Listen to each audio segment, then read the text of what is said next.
Assalamualaikum warahmatullahi wabarakatuh. Halo teman-teman semua, kami dari kelompok 4 akan memaparkan hasil video roleplay yang berjudul Pasien Safety di Masa Pandemi COVID-19. Nah, tapi sebelum itu, saya akan memperkenalkan anggota kelompok serta perannya masing-masing. Yang pertama, ada Vera Fazira yang berperan sebagai suami. Yang kedua, ada Putri Aldiana Pratika yang berperan sebagai istri. Yang ketiga, ada Siti Khotijah yang berperan sebagai satpam. Yang keempat, ada Wahyu Intan Setianingrum yang berperan sebagai perawat. Yang kelima, ada Rahma Wardani yang berperan sebagai dokter. Dan yang keenam, ada saya sendiri, Anastasia Duarmas, yang berperan sebagai pembaca narasi atau moderator. Nah teman-teman, pasti sudah kenalkan sama kita semua. Baik, langsung saja kita simak videonya bersama-sama ya. Yuk cus, selamat menyaksikan.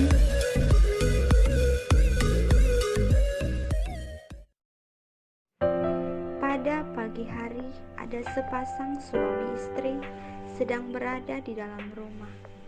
Sang istri sedang bersiap untuk belanja bulanan, sedangkan sang suami mau berangkat kerja. Pak, Ibu mau ke pasar. Nanti pulangnya jam berapa? Mau aku masakin apa? Nanti paling pulangnya agak malam. Terserah Ibu mau dimasakin apa aja. Ya udah Pak, mau nitip sesuatu enggak? Nitip masker 1 Pak ya Bu. Sang istri membawa tas, memakai jaket tapi tidak memakai masker. Lalu keluar naik sepeda motor untuk pergi ke pasar. Sesampainya di pasar, ibu langsung memilih bahan yang akan dimasak. Selesai memilih-milih bahan, sang ibu langsung pergi ke kasir untuk membayar. Setelah semua selesai, ibu langsung pulang dan sesampainya di rumah, ibu langsung masak untuk menyiapkan makan malam untuk sang suami. Singkat cerita, suami pun pulang kerja. Malam harinya, di ruang keluarga, tampak ayah dan ibu sedang asik berbincang-bincang sambil menonton TV. Dengar tuh di TV banyak yang kena virus. Bapak menoleh ke belakang. Iya, makanya kita tidak boleh keluar. Takutnya kena virus juga. Sampai kapan kita tidak boleh keluar, Pak? Sampai nunggu keadaan membaik lagi, Bu. Makanya kemana? Ibu pun manggut-manggut. Oh, kalau begitu bisa bosen dong di rumah terus. Keesokan harinya, setelah bangun tidur, ibu merasa tidak enak badan, demam dan batuknya pun semakin parah. Sang suami tambah khawatir. Selama 3 hari, sang istri hanya berbaring lemas di tempat tidur. Ya ampun Bu, panas kok nggak turun-turun sampai 3 hari. Ayo ke rumah sakit aja periksa. Takutnya nanti tambah parah loh Bu. Tapi Ibu masih takut kalau mau periksa ke rumah sakit. Nggak apa-apa, Ibu kita coba dulu periksa keadaan Ibu. Gimana hasilnya nanti kita harus terima dengan ikhlas Bu. Ya udah kalau gitu Pak, Ibu siap-siap dulu baru berangkat ke rumah sakit. Ya, Ibu siap-siap dulu. Kalau sudah kita berangkat, Bapak sangat khawatir dengan kondisi Ibu. Setelah sampai di rumah sakit, si bapak parkirkan motornya. Setelah itu mereka masuk ke rumah sakit dan disambut oleh satpam. Selamat pagi, Ibu, Bapak. Silahkan bisa mencuci tangan terlebih dahulu. Baik, Pak. Ibu dan bapak cuci tangan. Setelah itu, Baik, Ibu, Bapak. Saya cek suhunya dulu ya. Baik, Pak. Suhu Bapak 36,5. Saya cek ya, Bu ya. Waduh, suhu tubuh Ibu tinggi sekali. 38,5.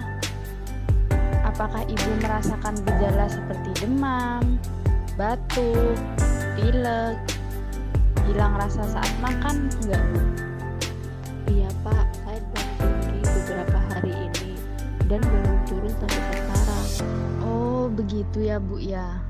Sebaiknya ibu sama bapak masuk dan periksakan keadaan ibu ke dokter terlebih dahulu ya, Pak ya. Bapak dan ibu masuk mengambil nomor antrian terlebih dahulu. Setelah sampai pada giliran mereka, akhirnya mereka masuk ke ruang dokter dan konsultasi. Dokter dan perawat sudah memakai APD lengkap sesuai protokol kesehatan. Antrian nomor 100. Silakan Ibu Bapak ikut saya ya. Selamat pagi Bapak, Ibu. Silakan duduk terlebih dahulu ya. Ada keluhan apa ini Bapak Ibu? Begini loh dok, istri saya itu demam tinggi selama 3 hari kok nggak turun-turun ya Bu dokter.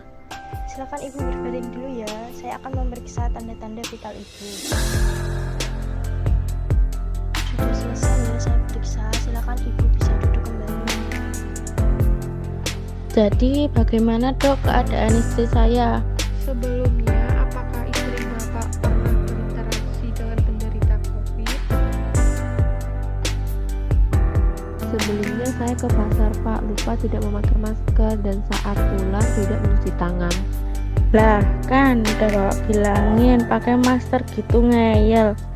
Kalau kena covid gimana? Lupa Pak, masker biru dulu.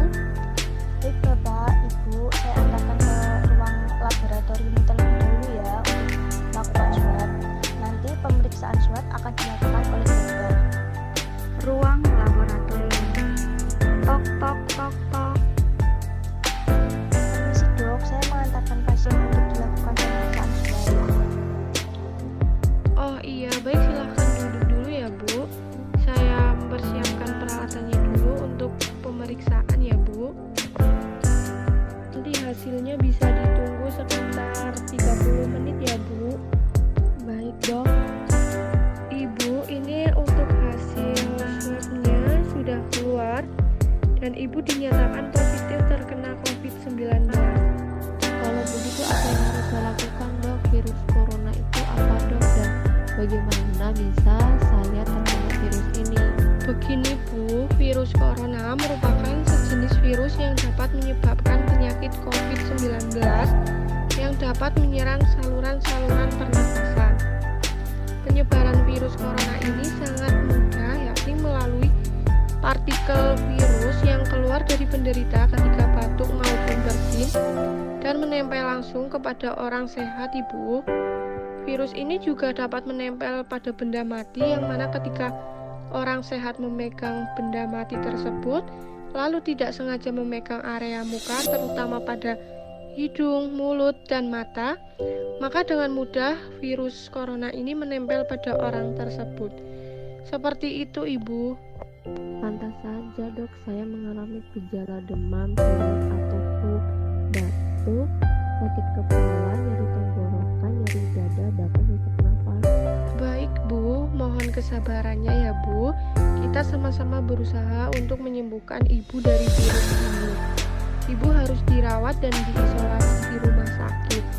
Mohon untuk keluarga dan kerabat yang sering kontak dengan Ibu untuk tidak berdekatan dan tidak mengunjungi dulu ya Bu, agar virus ini tidak semakin menyebar.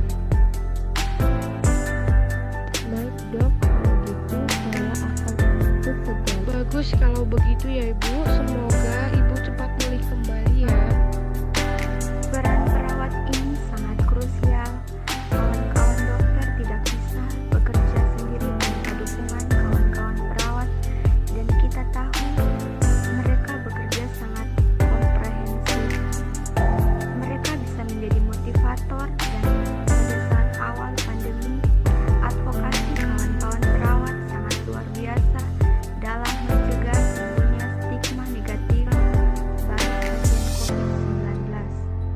Secara umum, tugas perawat itu memberikan asuhan keperawatan baik saat pandemi maupun sebelum pandemi.